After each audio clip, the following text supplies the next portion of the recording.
Okay, you can start. Just introduce yourself and... My name is Dr. Steve Tomka. I am senior archaeologist at Raba Kistner in San Antonio, and I'm one of the fortunate people to be working on the Alamo excavations together with the folks from Pape Dawson and the University of Texas at San Antonio. Today we are standing next to the former south wall of the mission, and our crews are involved in the excavations of what we think is near or within the gate, the former gate of the mission itself.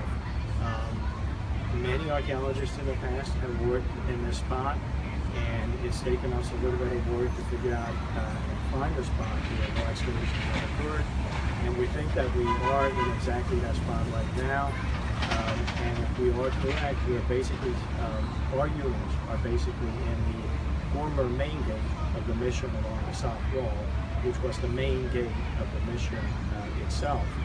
Now, because the Spanish obviously found that entrance to be very desirable in terms of the battle itself, the defenders of the gate have built a palisade wall around it, and the palisade wall is probably just about where we are standing today. So our excavations are inside the gate, probably just past the entrance itself. We're in an area where several walls ought to be coming together to form the gate itself. To date, we spend most of the time actually bailing water. Last week, much of the work was focused on bailing water out of the excavation units because of all the rain. This week, actually, we have been fortunate to do quite a bit of excavation. And in the excavation, as with anything archaeological, first we come on modern materials that are right below the sidewalk. In our case, we found the exciting asphalt layer. That was the old road that we're standing on right now. Below that were several layers of fill, leachy fill, rose base. And then below that, we're starting to find basically piles of rock, jumbles of rock, that seem to be correlated with the very last building that was built on the premises. And we're assuming, we do not know, as with anything archaeological, we do hear the term, we do not know for sure quite a bit. We are early in the excavations, but we think that we have perhaps some of the foundations and maybe cross walls of the last building that was built on the premises, which was potentially built by the military. U.S. military when they occupied the site, and it is labeled on the early maps as a prison. Now again, this is very early. We have quite a bit of excavation to do and comparison with maps, but our information suggests that even with the foundations, maybe cross walls of a very late building. And what we expect is that as we go deeper, we will start into the materials into the strata that are actually military land, battle period. And then below that, perhaps another 15-20 centimeters, we will have to see, we will start getting into material that is mission period and colonial age. And so that's where we are right now. The excavations will continue. And as I said, because the weather now is improved and chances of rain are reduced, we expect that we'll be making quite a bit of progress over the next few days, and we should have quite a bit more information on these things. So with that, if anybody has questions, I'd be very happy to answer. What depth are you at now, or how deep will you go, you think? And can you repeat the question just so folks can hear The it? question was how deep we are right now and how deep we expect to go doing the excavations. We are roughly about, at the deepest units, we're only about 70 centimeters, 80 centimeters below the modern surface. So that's really just scratching the surface as it was before modern construction, road construction, or construction improvements occurred on site. So we're really literally just scratching the surface. And how much deeper will you go, you think? How much deeper we will go? We will probably end up, we would like to sample all the way down to the colonial period lenses, and those we expect are down at about a meter 40, a meter 50, as far as we know from previous excavations. But again, every place you dig, you find out something new, and the stratigraphy might be a little bit different. But our running hypothesis is that about a meter 40.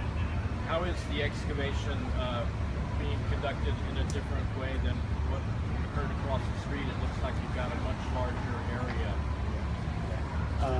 We are fortunate in being allowed to open a larger area, and the advantage of that is that it gives us a better window of interpreting exactly what we have.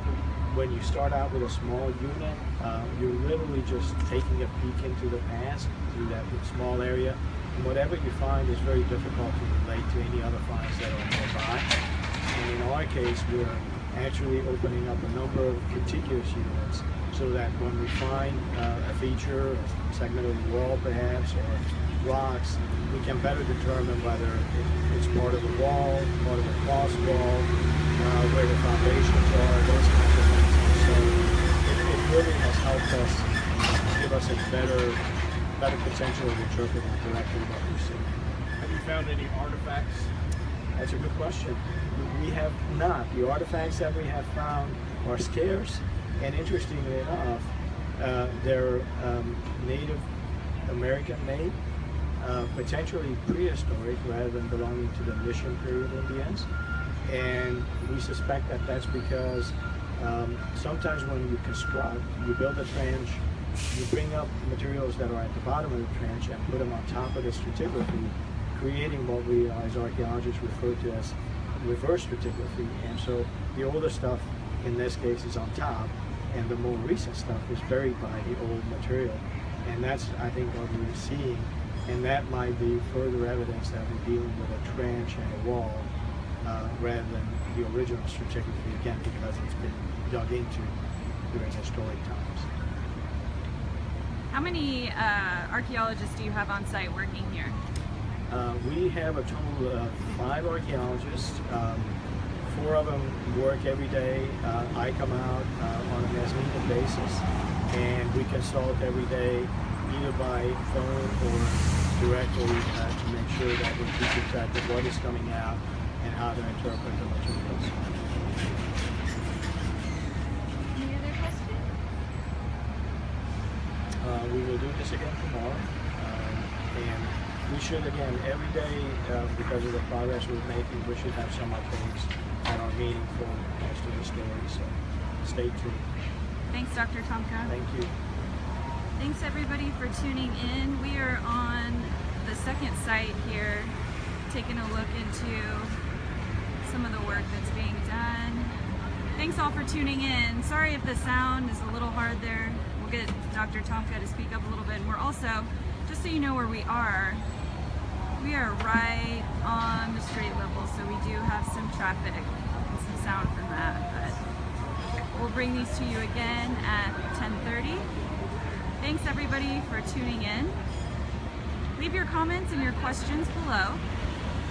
We'll get to those at the next Facebook Live, and let us know where you're tuning in from. We always love to hear where everyone is tuning in from. Again, we're here at the Alamo in the heart of San Antonio. Thanks everybody for tuning in. We'll see you here again tomorrow at 10:30.